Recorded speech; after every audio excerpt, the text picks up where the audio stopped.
Welcome to the CEO Launch Podcast. We are a dynamic mother-daughter duo bringing you personality, insights, and practical advice from two different generations of entrepreneurship. We aren't just mother and daughter. We are also best friends and business partners. I've watched my mom help thousands of entrepreneurs start the businesses of their dreams, including me. And now it's your turn. Hello, CEO Launch family. We are so excited to have you back for episode 15. Can you believe it? 15 episodes in.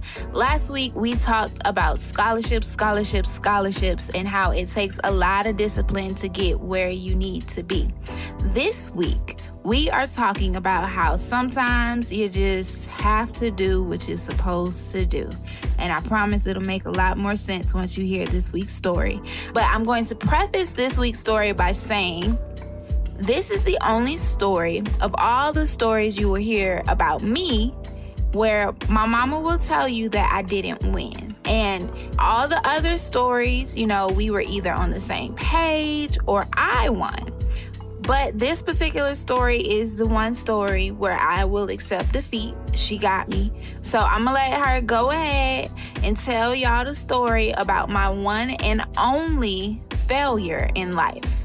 And the Drama Queen Award goes to... me. It's always me. Yes, it always. So I honestly do not see this story as a story of failure. It definitely was a story of triumph for me because it was an opportunity for me to really learn a better way to parent my child. Because I had the kind of kid that did not do well with orders. So things had to kind of make sense, and I almost had to trick her into thinking that it was her idea, because if not, there was going to be some resistance. And so I don't want anybody to think that I was that parent that didn't really have control over my kid or whatever. It was just really about learning the best way to communicate and deal with her. So let me just tell you the story. Kenya was probably about 8 years old. And yeah, you were 8, right? Yes. Yeah, she was about 8 years old, and we, at the time, were living in a 2-bedroom, 2.5-bath townhouse. So she had her own bathroom, and I had my own bathroom. This was maybe a year or two after we moved to Atlanta. So I wanted to kind of teach her that she needed to have chores in the house, and so her chore was to clean the bathrooms. One thing that if you don't know me, you will learn about me. That's the most hated chore that I have, cleaning the bathroom. I'll cook all day long, but I hate cleaning the bathroom. I had to clean mine and hers, just for clarification. It was both of them. Actually, all three, because there was one half bath downstairs. Oh, it was a downstairs bathroom. Yeah. Right. See, listen. Anyway, go ahead. Tell them more about your parenting. Yes. And so she had to clean the bathrooms. That was her chore. And Kenya didn't want to clean the bathrooms. And so because she knew that just coming straight out and saying, Mom, I don't want to clean the bathrooms was not going to work, she came up with this brilliant idea on how she could get out of cleaning the bathroom. Now, keep in mind, this is her 8-year-old mind. And in her 8-year-old mind, she decided that if she used up all of the cleaning supplies in one take, so she was in the bathroom and she was spraying, I think we were using like the scrubbing bubbles, and she sprayed this stuff everywhere to the point where she was coughing and like acting like she was gonna die from the fumes of cleaning the bathroom. And she had to take breaks because she couldn't breathe and all of this stuff with the cleaning the bathroom. And I'm just in the back of my mind saying, Lord, have mercy. So I didn't say anything. I let her take her 50 million breaks, just get the bathrooms clean. So she cleaned the bathrooms, but she literally used a can of bathroom cleaner to clean all 3 bathrooms. She used 1 can at one time. So I said, okay, I have an idea. I'm not gonna fuss. So I said, you know what, Kenya, you did a really good job with cleaning the bathroom today. I think I'm going to give you a raise in your allowance. And she said, really? And I said, yes, I'm going to give you a raise in your allowance. I'm going to pay you more to clean the bathrooms. But the only thing is that you have to start buying the cleaning supplies. And she said, that's it? I just have to buy the cleaning supplies? I said, yep, that's it. I'm going to give you a raise. You'll get more money in your allowance. You just have to buy the cleaning supplies. So lo and behold, the next time that she went to clean the bathroom, she was she sprayed like a very little bit of the cleaning stuff to get the bathrooms clean, because in her mind was, once all of this bottle is gone, I'm gonna have to buy it again, and I don't want to have to buy it again. So that's not the end of the story, but that was the first part of it. Mission accomplished. 1 point for mommy, 0 for Kenya, right? Well, okay, I would also like to add in a little bit to my strategy. It wasn't a 1-part strategy. It was a 2-part strategy. So one piece of it was I was going to use all the cleaning supplies. And the second part of it was I was going to use so much of the cleaning supplies that you felt like the cleaning supplies were going to kill me. So you wouldn't want me to clean the bathroom because it was harming my 8-year-old lungs. That was very strategic, okay? I just want us to still very 8 years old, but still it was a strategy behind this. Didn't work. Yeah, it was definitely a strategy. And I knew that. I knew exactly what she was doing in that strategy, right? So we fast forward a couple of weeks, and she and I are in the store. We're actually in Walmart. And she has her little money. We're in the store, and she sees this doll that she wants to get. And she's like, oh, mommy, can I buy this doll? And I said, well, don't we need cleaning supplies? And she said, yeah. And I said, well, do you have enough money to buy the cleaning supplies and the doll? And she looked at her money and looked at how much the doll cost. She had just enough to buy the doll, but she didn't have enough to buy both the doll and the cleaning supplies. And she said, no, I don't have enough. Can you buy the cleaning supplies this time and I'll buy them the next time? And I said, no, sweetie, I can't. I don't have money for cleaning supplies. I came here for the groceries. I can't get the cleaning supplies. And so very disappointed. She could not get her doll, and she had to buy the cleaning supplies. But I think that in this, and this is an example of life, like this is the example of how I parented her, because I had to show her or teach her the life lessons in a different way. She was not the kid. I couldn't raise her like I was raised. Like my mama could just look at me and say, girl, if you don't go get in there and clean that bathroom. And that would be the end of the conversation. But, with this kid, I was not able to do that. So I had to find ways to be able to get her to do what she's supposed to do and almost make her feel like it was her idea. So that's her dramatic failure in life story. She got me. In all seriousness, though, I think that bringing that back to business, right? I think that it's so important for us to think about the pieces of our business where we're using all the scrubbing bubbles, where we're being excessive and we're doing a little bit too much in one area because we don't want to pay the cost in another area. Especially as a new business owner, there are a lot of corners that you want to cut when you first start out. That was my idea in my head. It was like, I know that I'm responsible for this one thing, but the way that I'm going to get around this is to do it like this, and this. And I'm going to mess it up. I'm going to mess it up so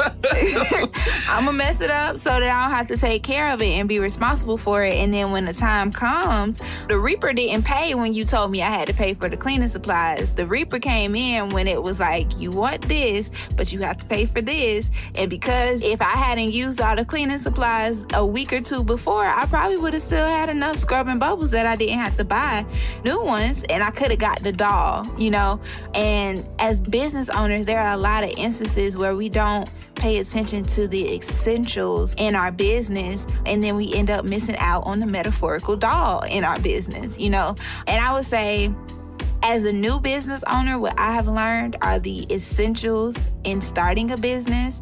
Making sure that you have some type of accounting system, making sure that at some point you have talked to somebody's lawyer, and that you have some type of communications strategy or things like that to kind of get your message out to your customers. And a lot of times people want to cut around that. They want to go to Google. They want to YouTube their way to a JD, and it just doesn't work like that. If you missed my episode on my huge mistake that I made, go back and listen to it, because that was one of the corners that I tried to cut. I tried to cut corners by not hiring an attorney, right? And, I can just use this little contract that I got from Google. And if you go back to episode 10, you'll see what happens when I didn't do what I needed to do. And so I agree. It's so important that we don't cut corners and that we take the time to figure out what are those things that absolutely have to be done. And they're usually the things that you don't do well. Yeah. Right? Yeah. And I think that it also says that we have to make sure that we don't do stuff that don't make sense. For you, it was, spraying all that scrubbing bubbles in there. You could have died, but you didn't. I could have. I could have. It's a lot of chemicals in scrubbing bubbles. Yeah, but you were doing that, and it didn't, because you were trying to get out of doing something else, right? Right. And so sometimes with us, you spent all weekend working on your website, and it still looks homemade, and you didn't make any money while you were working on your website. So the $1,000 that you quote unquote saved on doing your own website, you lost because you could have been billing your clients probably more than the $1,000. So, and it's just like trying to force yourself into situations that don't make sense. I remember actually thinking about the scholarship episode in the program that I was in. Miss Jackie Bruton, shout out to Miss Jackie. She was having a conversation with us about relationships, and she made this metaphor that I really appreciate. And she just said that sometimes when people try to fix things themselves, they don't necessarily have all of the tools. And because you don't have a tool, you might need to screw a screw back in. But if you don't have a screwdriver, then you might use something like a butter knife. And after a while, you screwing in that screw with a butter knife is going to mess up the screw and it's going to mess up the butter knife. Had you just used a screwdriver, which was meant to screw in a screw, nothing would have been messed up. And I think that's the approach that a lot of people take to DIYing themselves out of a job. It's like, I'm going to do everything myself and be the master entrepreneur. But it's like you are a butter knife trying to fit into a screw. And after a while, it's going to wear you down a lot more to drill that screw in versus if you actually got a real drill. Forget the screwdriver. The screwdriver is so $19.99. Like you needed to get a drill that was automated, because that's the big thing now. So an automated drill, automated screw that drills itself in, those types of things. Like you have to think about the future. So I think for me, thinking about cleaning the bathroom at that time, there was no real plan with that. It was just, I don't want to do this. And because I don't want to do this, this is my immediate reaction to this, versus thinking out a full-on strategy on maybe I could have talked to you and be like, okay, listen, I don't like cleaning the bathroom either, so maybe I could do the bathroom one week and then you could do the kitchen or something like that, like, because I really don't like this. How can we fix this, rather than being 8, not knowing how to talk to people and making 8-year-old decisions. But some of us are making 8-year-old decisions in our business. Yeah, I was just about to say that. That's not a thing that's just exclusive to 8-year-olds. There are some business owners who are making some 8-year-old decisions in their businesses. So let's jump to our takeaways. I think you kind of touched on some of them when you said that about fixing things, right? So if it's broken, you need to fix it. You need to put something in place to fix it. And if you don't have the skills to fix it, then you need to hire someone who does have those skills. Right.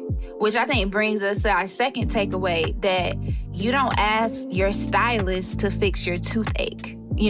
She may have had a toothache before. She may be experiencing some severe root canal related pains. However, your stylist is not a dentist. So you might have a cousin that has a business that has been doing whatever, and your cousin creates shoes and your business is selling soap. Those are two very different businesses. So asking your cousin for they operating agreement and their business plan and all of those things doesn't make sense, because y'all are doing different things. You're in completely different industries. So you have to make sure that you're asking people that actually know how to fix the problems that you need to solve. So if you need to get your website done, talk to somebody that actually studies design, that actually knows about web development, that knows about SEO. If you need to redo your social media platform or create some contracts, Google is not Google Esquire. It's just Google. Right. You may be able to find an Esquire, but please don't think you are one. You are not one. So it's like, make sure that you're talking to the right people, which again, I think brings us to our third point, which is you either gonna pay on the front end or you gonna pay on the back end. And in the case of my story, I paid on the back end because after a while, thinking that I was cruising and getting by, it hit me at the very end, oh dang, I can't get my doll. And a lot of us are missing out on our doll, having to pay, not wanting to pay $1,000 to get a website, but now having to pay thousands of dollars to tweak something because you didn't want to pay for cybersecurity. Somebody hacked into your stuff, all your client information is gone and all of those things, and now you got to get lawyers, go to court and stuff like that. It's too much. Or you lose it. I can remember that. That's an excellent point. So as we wrap up, right, I remember this time I went to this Chinese restaurant and they had a sign up. I went to go pick up my takeout and they had a sign up that said, they didn't say it to like this, I'm paraphrasing. Somebody hacked into our website and we can't get into our website anymore. So our new website is XYZ. Wow. So they essentially lost their website and they lost everything. Like this is where people were going to place orders. So they were saying, don't place any orders on our website because we don't have control of that site anymore. And so, yeah, there could very well be an example of a business owner who didn't want to pay somebody because their little cousin or their teenager knew how to do websites. And so they just did that and they lost access to their site. So paying on the back end always costs more. It always costs more. It always costs more. So I hope you all had a great time with us today. We always do. And we're very, very happy that you are here with us again today. Join us next week. We're going to talk about being true to who you say you are. And if you haven't already, join our online community, the Efficient CEO Movement in Facebook, where we will continue the conversation. And follow us on social media at The CEO Launch. See you next week. And don't forget to take off. This is a Clear Word production.